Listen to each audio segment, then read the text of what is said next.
আলাইকুম। স্পেনের মাদ্রিদ থেকে আমি আপনাদের স্বাগত জানাচ্ছি। এই মুহূর্তে যেখানে দাঁড়িয়ে আছি এই শহরটি মাদ্রিদ থেকে 35 কিলোমিটারের মধ্যে একটি ছোট শহর। 500,000,000 মানুষের বাস এই শহরে।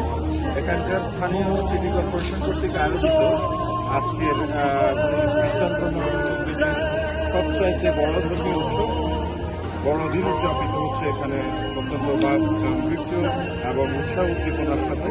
আপনারা দেখতে পাচ্ছেন আমাদের বিশাল এলাকা জুড়ে ব্যবস্থাপনা করা হয়েছে সিটি কর্পোরেশন পক্ষ থেকে।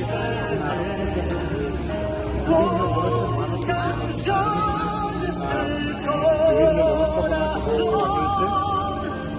এই পাশটা রয়েছে আপনারা দেখুন বাচ্চাদের খেলাধুলার জন্য, বাচ্চাদের জন্য বিভিন্ন খেলাধুলার আয়োজন করা হয়েছে এই পাশটায়। এদিকে সাংস্কৃতিক অনুষ্ঠান হচ্ছে, বিভিন্ন প্রকার অন্যের পোশাক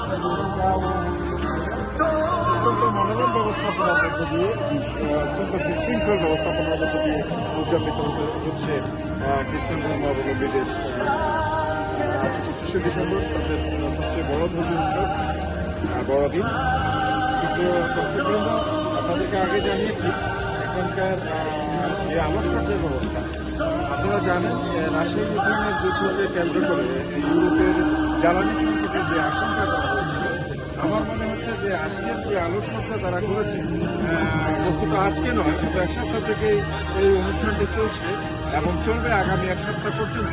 সেক্ষেত্রে এই আলোকসজ্জা এখানে কোনো অবস্থাতেই বোঝা যাচ্ছে না যে আসলে কি ইউরোপের যে জ্বালানি ক্ষেত্রে তাদের কোনো সমস্যা আছে বলে মনে হচ্ছে না। দর্শকবৃন্দ, আমি আপনাদেরকে আরেকটু ভিডিও দেখাবো, আশা করি আপনাদের ভালো লাগবে, সঙ্গেই থাকুন। ধন্যবাদ।